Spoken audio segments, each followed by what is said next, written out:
Hello to all of you. आज का topic है स्लो। तो स्टार्ट करते हैं कुछ वाहियात डेफिनेशन से। ये आप पढ़ सकते हैं। Slope measures the steepness and direction of an incline surface वगैरह वगैरह। दिमाग खराब। ये कुछ फॉर्मूला वगैरह। इसको पढ़ने के बाद कुछ लोगों का रिएक्शन होगा ये। आई गेस ये समझ चुके होंगे। फिर कुछ ये वाहियात सा चीज। लेकिन हम लोग इस पे बाद में आते हैं। लेकिन हम लोग सबसे पहले देखते हैं आखिर ये स्लोप होता क्या है। तो कुछ नहीं जानना है। बस स्लोप जहाँ भी बोले ये कुछ नहीं है। किसी भी लाइन का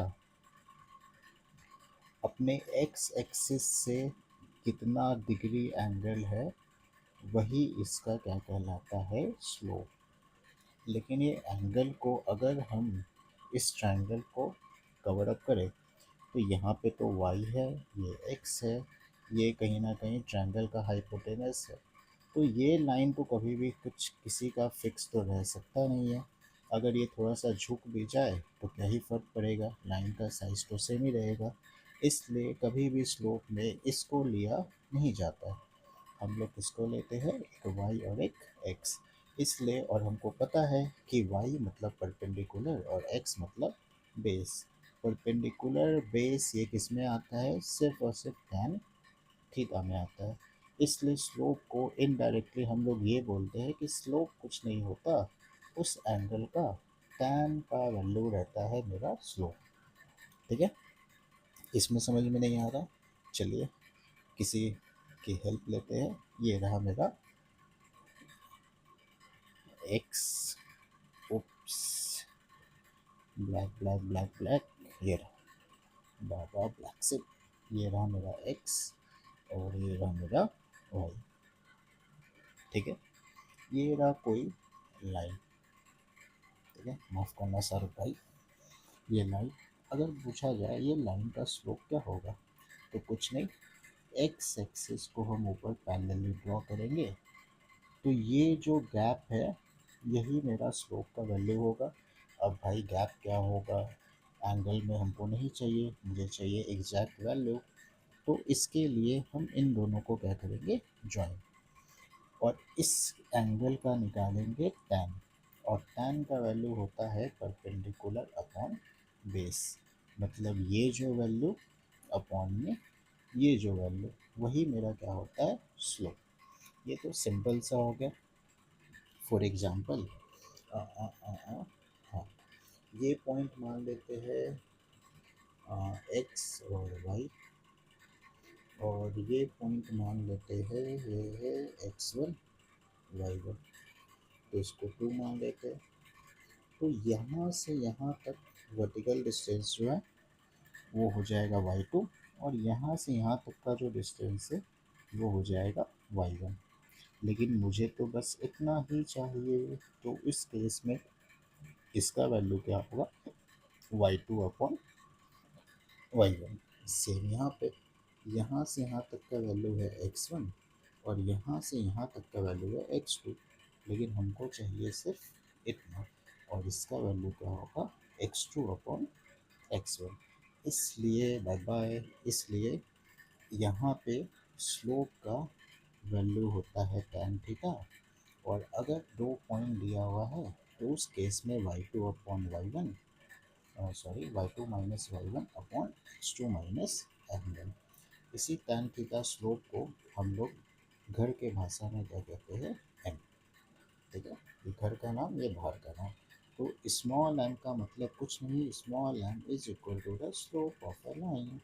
ठीक है, लेकिन लेकिन ये स्लोप का जो फॉर्मूला है y2 minus y1 upon x2 minus x1, ये आपका तभी होगा जब आपका दो पॉइंट दिया रहेगा।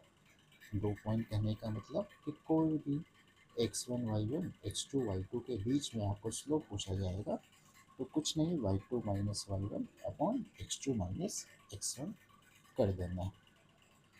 तो आई होप ये क्लियर हो गया होगा। तो एक क्वेश्चन देखते हैं। Find the slope of a line passing through the point 2 3 and 5 11।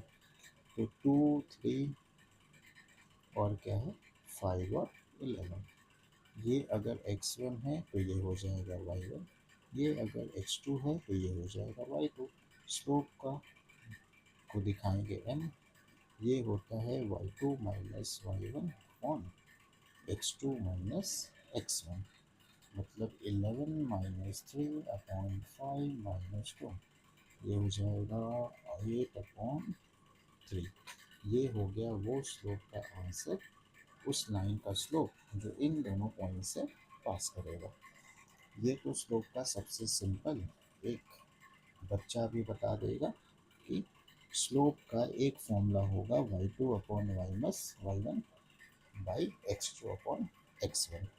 लेकिन यहाँ पे स्लोप में और भी ट्विस्ट होगा। जैसे क्या कि अगर, आई होप ये क्लियर हो गया। तो ये जानने के बाद आई होप आप लोग का रिएक्शन कुछ ऐसा होगा। अब हम लोग को ये देखना है slope from the equation of a line. ये तो मेरा दो पॉइंट के बीच का स्लोप था, जिसको हम लोग tan थीटा से दिखा सकते हैं, या तो y2 अपॉन y1, ओ वन अपॉन नहीं y2 minus y1 y upon x2 minus x1। अब आता है slope from equation of a line. अब ये थोड़ा सा देख लेते हैं कि आखिर एक लाइन का इक्वेशन होगा क्या, फिर उसके बाद हम किसका बात करेंगे, स्लोप का बात करेंगे। तो अगर कभी भी कोई भी लाइन होता है तो वो किस फॉर्म में होता है, a x plus b y plus c is equal to zero, जहाँ पे ए एक्स का कोफिशिएंट हो गया, बी वाई का कोफिशिएंट हो गया, और सी कोई भी कांस्टेंट हो जिसका कोई नहीं है, मतलब वेरिएबल। तो यहाँ पे एक केस और याद रखना है, वो क्या कि आपका ए और बी फ्रैक्शन में नहीं होना चाहिए, और ए और बी डेसिमल में नहीं होना चाहिए। अगर ऐसा होगा तो पहले फ्रैक्शन को हम लोग एलसीएम लेके सॉल्व करेंगे, और इसमें न्यूमरेटर में कुछ डिनोमिनेटर में कुछ भी नहीं रहेगा।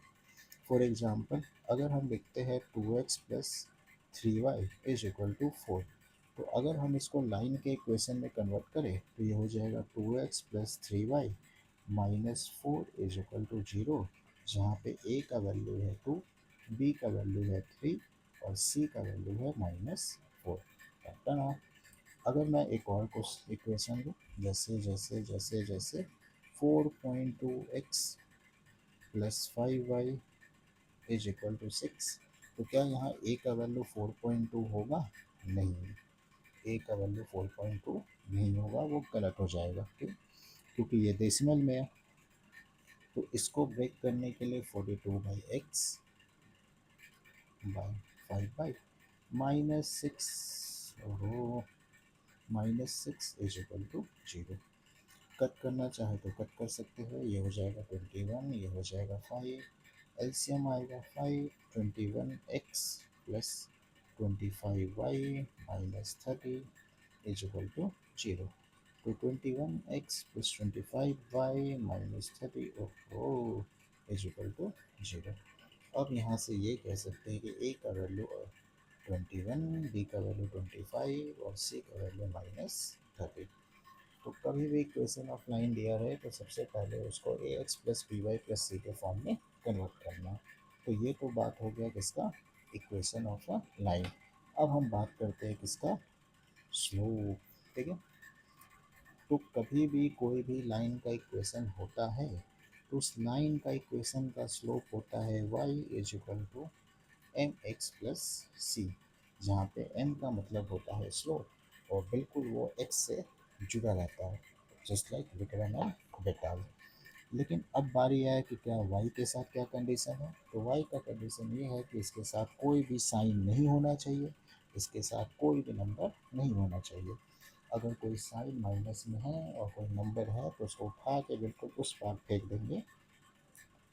जैसे अगर हम इसी क्वेश्चन का बात करें तो 2x plus 3y is equal to 4, तो यहाँ पे हमको इसको स्लोप के इक्वेशन के फॉर्म में कन्वर्ट करना है।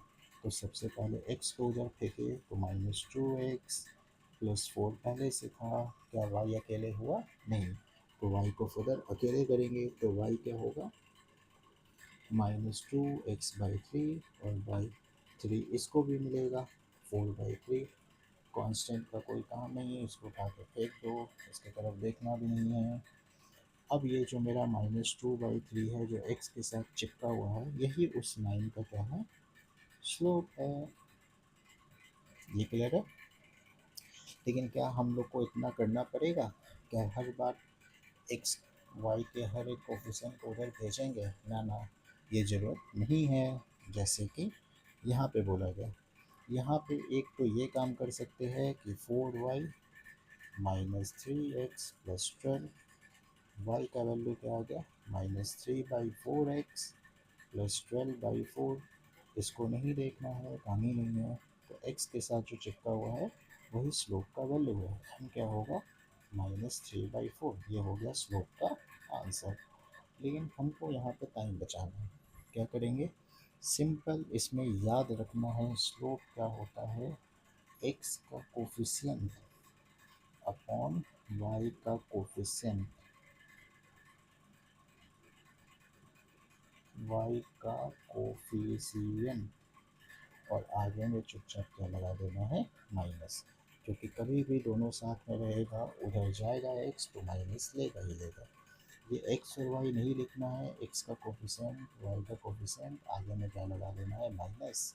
लेकिन इसका कंडीशन ये है कि दोनों सेम साइड होना चाहिए। ऐसा नहीं है कि 4x = 3y + 4 है, हम यहाँ पे 4/3 माइनस में लिख देंगे, ये स्लोप नहीं होगा। स्लोप लिखने के लिए 4x - 3y - 4 = 0 करना है। अब यहाँ पे क्या करेंगे, 4/-3, और आगे में एक और क्या लग जाएगा, माइनस। तो इसका स्लोप आएगा 4/3। सेम यहाँ पे दोनों सेम साइड है, हाँ जी सेम साइड है, कोई दिक्कत ही नहीं है। तो स्लोप का डायरेक्टली हम क्या लिख देंगे, -x का कोफिशिएंट 3, y का कोफिशिएंट 4, जो कि डायरेक्टली आंसर आपका -3/4 आ जाएगा। ये कुछ करने का ज़रूरत नहीं है।